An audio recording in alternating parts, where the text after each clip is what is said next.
Welcome, this is Najma Minhas with Global Village Space. Today I'm joined with DG ISPR General Babar Iftikhar. General Sahab, thank you so much for joining me today. Thank you for having me. Thank you. If you don't mind, I'll just take this off.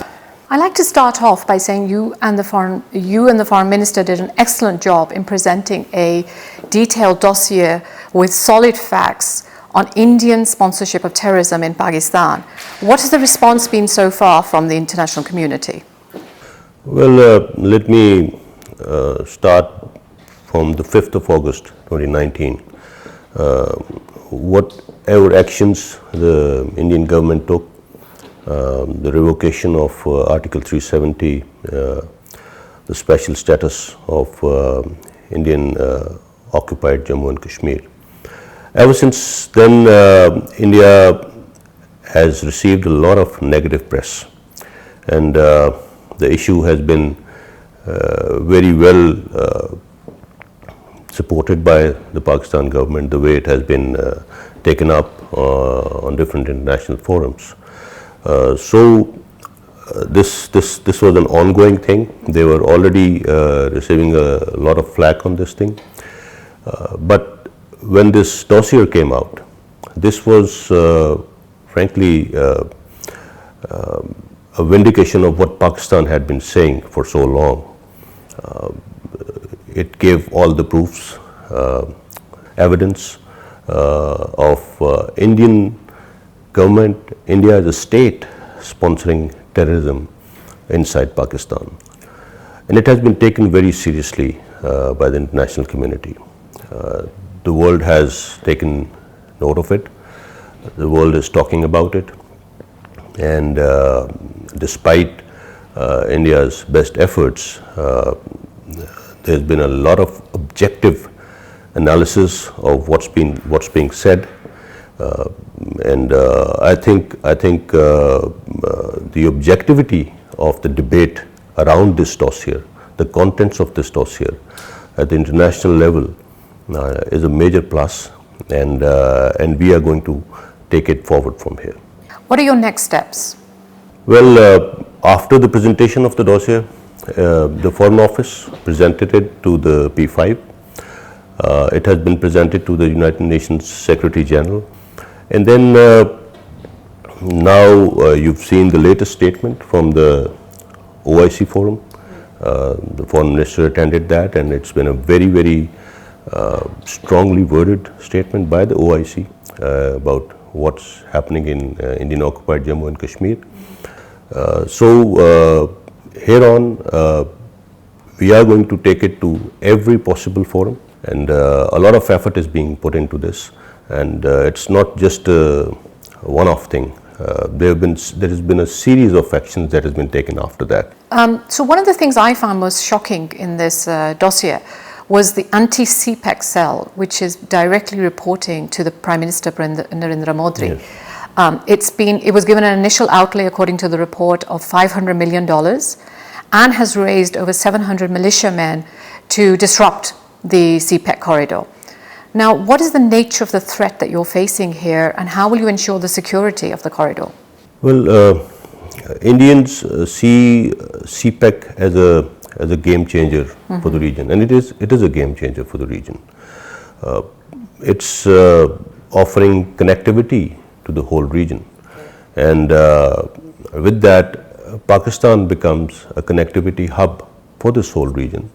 And I think this is a game changer in the sense that this project has the ability, the potential to bring prosperity to this whole region by connecting everyone.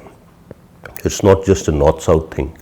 So and for Pakistan, it's basically an economic project. And that's what the project's name also says, China-Pakistan Economic Corridor. So the kind of threat that it is facing from the Indians is obviously they've started with the security threats that we are facing. There's a lot of terrorist activity going on around it, and they've also started bringing in some very strange arguments about where it starts from and where it ends, and how Indians are not very comfortable with the project passing through certain territories in Pakistan. So the security threat around the project and different stages of the project, it has actually been increasing with the passage of time. Somewhere Indians decided that there is a timeline beyond which this project becomes irreversible. Okay. And they feel that the progress of this project must be retarded as much as possible so that it doesn't cross that timeline, and it can be somehow reversed. You're saying that Indians fear this project as a game changer, and that it'll bring prosperity to the region. So that I can clearly understand this. Are you saying that Indians are against the prosperity of the region? Is that why they're destroying CPEC? Because if they're not willing to let this project progress, then that's what they're trying to do over here. The dossier also mentions that there are terrorist camps in Afghanistan. Have you had conversations with the Afghan leadership over this? We keep having these conversations with the Afghan leadership. There's a proper mechanism about it, and frankly, we've always acknowledged that the Afghan government has capacity issues. Because of that, we've never really blamed the Afghan government for what's happening from the Afghan soil. So we keep sharing this information with them, and it's a regular thing. And similarly, the kind of information that we've revealed in this dossier, that has also been shared at the appropriate levels. So connected to this, since this particular zone is also being used to target the CPEC.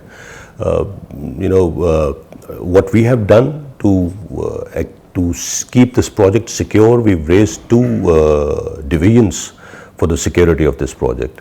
And other than that, we have about 8 to 9 regular regiments also protecting this, the corridor, the project at various locations from wherever it is passing through. And in addition to that, there are paramilitary troops which are also deployed. So we have taken every possible measure to keep this project secure.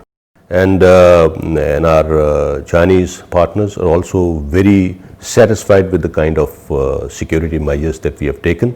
And what they are really targeting is the international image of Pakistan. Okay. When they try and target CPEC, there have been the terrorists who are being used to target this project are continuously targeting the Chinese manpower involved. They try to do that. They are trying to target the local labor also who are working for this project. So there are a lot of dimensions to the kind of security threat that this project gains. But alhamdulillah, the kind of measures that we have taken, they've not even been able to retard the progress of this project. They've not been able to dent it, and it's progressing more every day. Okay, I'd like to bring you to the LOC right now. We're seeing high levels of LOC violations by India, also including use of heavy military equipment, which we've never seen happening there before. Diplomats are talking about a new grand design. What are your thoughts? Well, the design here, to put it simply, is to externalize what's happening inside India. Now, I won't go to what's happening on mainland. The whole world knows about that. Well, as far as Indian illegally occupied Jammu and Kashmir is concerned, India has been continuously trying to tag this indigenous freedom struggle with terrorism, and whatever measures they are trying to take over there, the kind of increase in intensity and lethality of the ceasefire violations, as you see nowadays. Well, it all started from 2014, and I think 2019 and 2020, these 2 years have seen the maximum number of ceasefire violations and I believe maximum number of casualties also. What they're trying to do here is that, as I said, they're trying to connect this freedom struggle with terrorism, and terrorism they're trying to connect with infiltration, so-called infiltration from Pakistan. We've been taking diplomats, media to the line of control where they've seen it for themselves. There is no way that any kind of infiltration can take place along the line of control because the kind of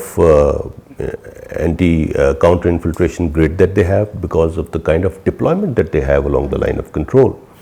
You need to understand, I mean, there are about 9 lakh Indian soldiers inside Indian occupied Jammu and Kashmir, and look at the kind of deployment that they have on the line of control. So the complete Pakistan army is about 6 lakh. So 9 lakh people in Indian occupied Jammu and Kashmir, soldiers.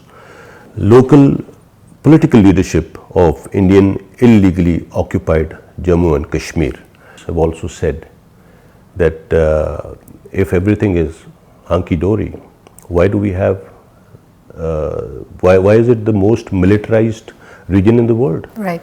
So what they're trying to achieve from these ceasefire violations is that they are trying to divert the attention of the world towards Pakistan. And they are trying to claim that whatever is happening inside Indian occupied, illegally occupied Jammu and Kashmir is because of the infiltration, and it's because of the terrorists coming from this side of the border, whereas it's absolutely false. And we've said a number of times, I mean, we have a United Nations observers, military observers group in India and Pakistan. They're always available on Pakistan side. They're going everywhere. They're visiting all the places. The last time I took a group of ambassadors to the line of control, and I informed them that this particular place where they were on that particular day, it was pointed out by none other than the Indian Army's military chief that it's supposed to be a launch pad where maybe 250 odd individuals are waiting to infiltrate inside India.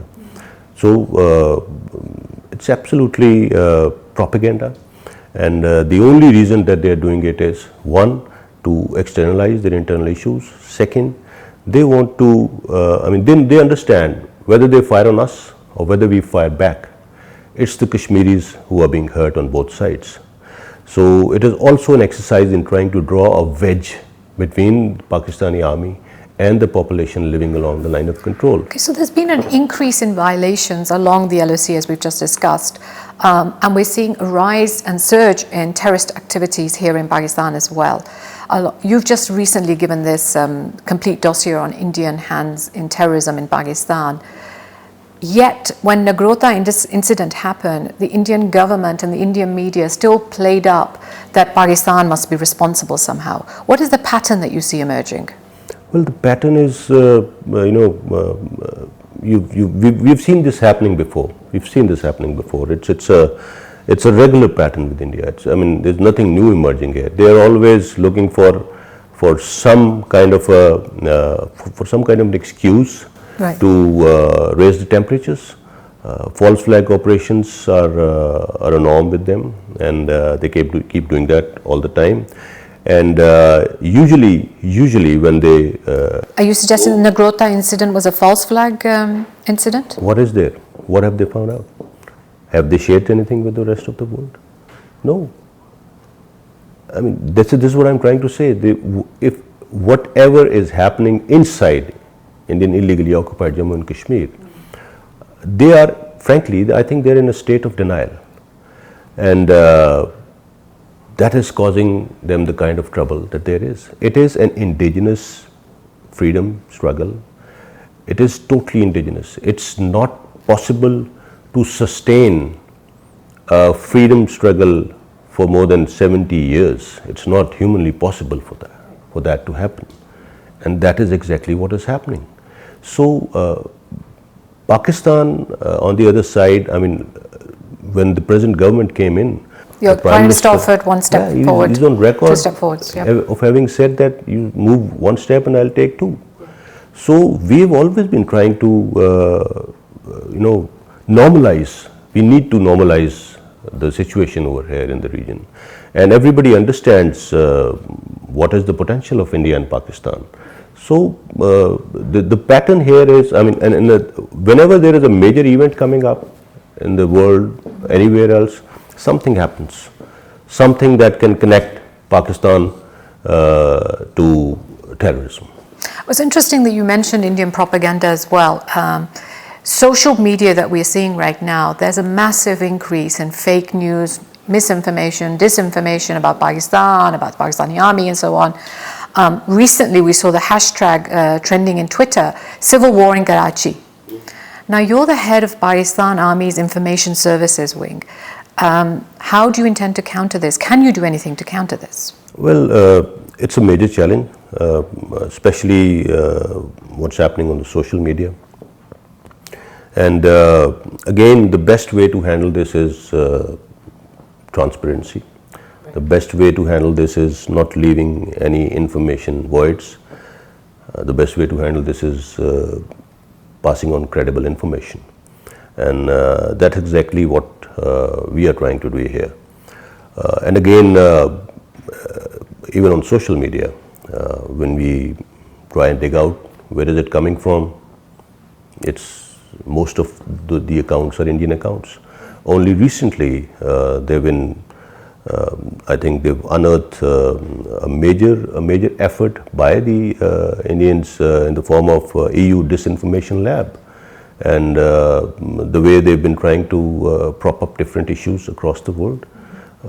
So unfortunately, it's a major onslaught, and it's a major part of the 5th generation warfare. In case of Pakistan, I think Pakistan is being subjected to this 5th generation warfare and hybrid applications in a massive way, and we are aware of that. Can you give any incidences? Can you share anything? About on the 5th generation, some instances maybe that you've identified. Just look at this, when we talk of 5th generation warfare, my understanding is that you use all elements of national power within a particular state to concentrate on maybe 2 or 3 major spheres. In our case, probably it's our economy is being targeted, and the other part is the information domain. An information domain, pick out one little incident which has anything to do with Pakistan and specifically to do with Pakistan Army, and look how it gets viral. There've been several hashtags in the last 6 months that were even reported, very trivial news, which were even reported by international news organizations, and they were pushed vehemently by the Indian accounts. The kind of links that you find on social media of some negative press going for Pakistan, 90% of that is coming from Indian websites. So there are so many examples. Like you just said, civil war in Karachi. What happened? There was nothing on ground. And then, and I think by doing this, Indian media has also lost its credibility to quite an extent. And the whole world is recognizing that. When we're looking at the 5th generation warfare, in which particular domain has India been targeting Pakistan? Well, to put it simply, I would say in the diplomatic domain, in the information domain, and of course the military engagements that they are doing, what's happening on the line of control, in economy, in the economic domain, financially, and in lawfare. So these are different domains that they are targeting Pakistan in. And you can see this practically unfolding everywhere. May it be their lobbying before we go into FATF plenaries, may it be they're trying to use their influence at the United Nations Forum or different other forums in the world.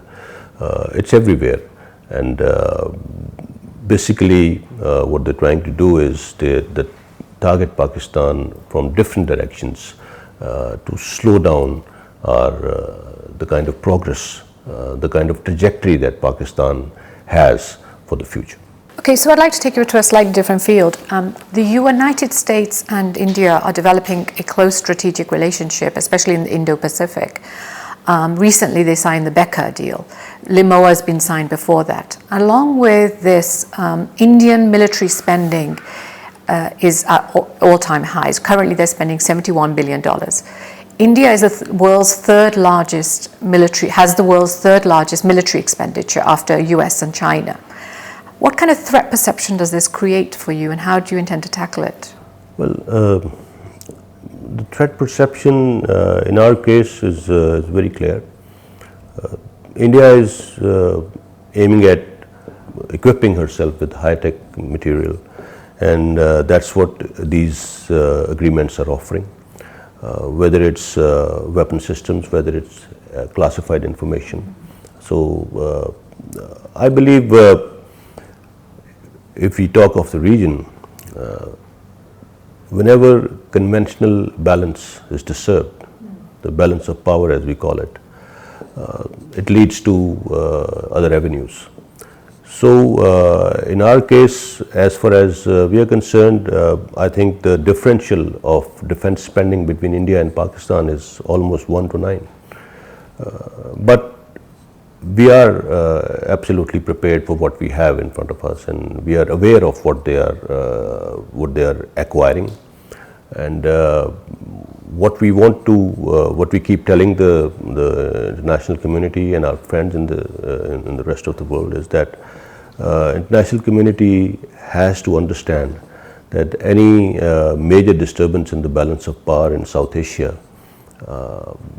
will be a major disaster for not only for the region but also for the rest of the world. So this balance of power must be maintained at every level, and the more it is disturbed, the more it gets lopsided, the more dangerous it becomes. I'd like to take you to the western border now. Pakistan Army has been doing clearing operations there for the past decade. You've been securing the borders. How far are these initiatives, and will they actually give us long-term security? Yes, I think we've come a long way on that account. As far as the western border is concerned, our aim has been to ensure better management of this border. So we've, after we were through with the operations that we were doing, right now there is not a single inch of our land along the western border which is not being manned by our soldiers. So then we started off with the fencing, because it's a very porous border and it was a major undertaking. But alhamdulillah, right now we've fenced about 83% of the Pakistan-Afghan border. So by the end of this month, inshallah, we would have completed that. We are hoping completed the Afghan-Pakistan border. Pakistan-Afghanistan part of the border that falls both in Khyber Pakhtunkhwa and Balochistan. Are you going to be going down towards Iran? Have you started? Yes, as far as Pakistan-Iran border is concerned, 30% of it has been fenced so far, and I believe by December 2021 we will complete that also. Now there are just a few places in between which are snow-clad most of the time, so and the terrain over there is it's really difficult. Those areas will be manned in another way, but we are trying to fence 100% of our west. And is this going to give us the security that we're looking for? Absolutely. We are going to. It's going to give us security. It's going to stop the smuggling of goods and narcotics, and it's a major dividend. It's a major dividend that we're going to get out of this thing. Then the border terminals that we are making over there, 2 of the border terminals will be absolutely international standard in Chaman and Torkham. Right now, 5 are functioning. So the passage on both sides, it's going to be absolutely regularized, formalized, and this is going to be a major breakthrough for us after we've fenced the whole border. It's already paying the dividends. It's already showing. Have you done any calculations as to maybe how much terrorism has been reduced by because of the fact that you've bordered this fence? I think I won't go into the percentage of it, but the number of incidents has decreased massively. The number of casualties have decreased. Yes, of late we've seen some surge in some activities along the border regions, but it has other connections, as I revealed in the dossier that we gave. There's been a massive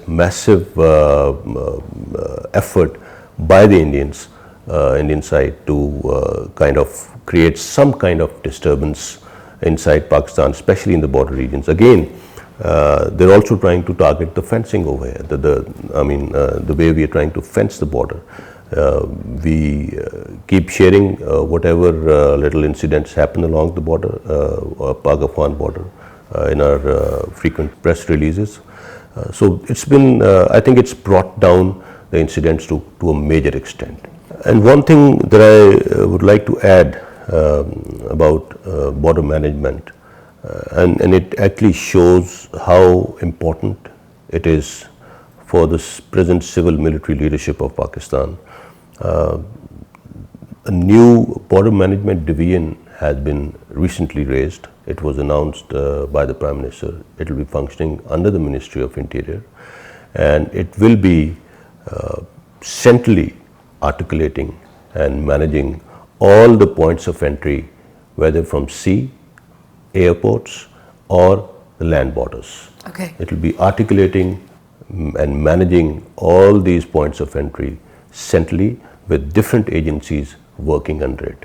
So the point of reiterating this is that border management is key to securing Pakistan, better border management, and that is exactly what we are going for.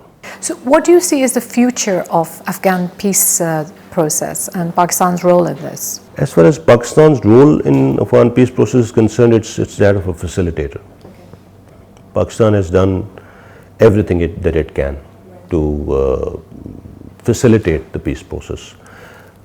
Well, its future, we're very optimistic about that. As far as what happens next has to be decided by the Afghans, nobody else but the Afghans, and that's what our endeavor is. We have tried to facilitate this to every extent that we could, and everybody has acknowledged that. The Afghan government, the US government, they've all acknowledged that Pakistan has played the most positive role in trying to bring them on the table, trying to facilitate the talks, and to take this peace process to a logical conclusion. So that's our role in it, and that's what we'll continue doing. So military-to-military engagement exists in every country. It's an important part of diplomacy, defense diplomacy. It helps to build regional partnerships and bilateral relationships and so on. How extensively have you used this and your current leadership? Have you extensively been using this part of diplomacy? Yes, I think the Chief of Army Staff, General Bajwa's vision as far as the military diplomacy goes is, and it has been, we need peace within and we need peace around us. And Pakistan's military leadership has reached out to the military leadership of countries in the region and beyond. And it has really been received very positively, and we've had number of advantages from this thing. Our military engagements with the Chinese, our military engagements with the Gulf region, our military engagements with the United States, Russia. it's all been. I think we've gone to. We've explored new venues on this account, and it has really helped bring Pakistan's international image to a new level. So the outreach, as whether it's for training, whether it's for different other exchanges at the strategic level, and whether it's for defense equipment, buying and selling, I think it's in all the avenues. It's been very positively received, and it's brought us a lot of dividends on that account. Okay, so I'd like to ask you, my final question is, Pakistan's now going through the second wave of corona. We've seen a very strong institution, NCOC, being created during this period, which has done a fantastic job, being applauded all throughout the world on how it's managed this in Pakistan. What has been the Pakistan Army's role in supporting it? Right from the day one, Pakistan Army has been part of every effort that has been undertaken by the government, by the people of Pakistan to control this. You've talked of NCOC. I'm sure you may even have visited the place. It's being manned by the military and their civil counterparts. When this setup came, it was when we came up with the setup. The idea was to better articulate the resources. So it worked really well. We started with deployment of Pakistan Army soldiers across Pakistan, all across, when we were trying to kind of exercise some smart lockdowns. The information technology part has also been supplemented by the the capability that the Army has. So at every level, may it be information technology, may it be implementation and execution of different instructions being given by the government, Pakistan Army has been in the thick and thin of all these things. So what has been Pakistan Army's role during the second wave of COVID? As far as the second wave is concerned, I believe ever since we started fighting this pandemic, there's been a lot of capacity building, and we've enhanced our ability. We've been able to enhance our ability to fight this in a better way. So the second wave, as it has come in, we should be tackling it well. And as we go through it, I must acknowledge the role of the frontline workers who have fought through this and who are again on the front lines. And I would also like to make a special mention of how the media has helped in educating the masses about what this pandemic is all about, and how to keep yourselves safe in these circumstances. I think ISPR, being the information arm of the NCOC, I think what we've seen media, the way they've contributed, I believe the kind of campaigns that we've been able to run on different channels during this pandemic, it goes in billions of rupees, and it's been free of cost. So it's been a very, very positive role. But I would also like to emphasize here that we need to be extremely careful in this second wave, and we need to help each other, and we need to be more careful than we were before, and only then we will be able to come out of it intact, inshallah. General Iftikhar, thank you so much for your time today. Thank you very much. Thank you.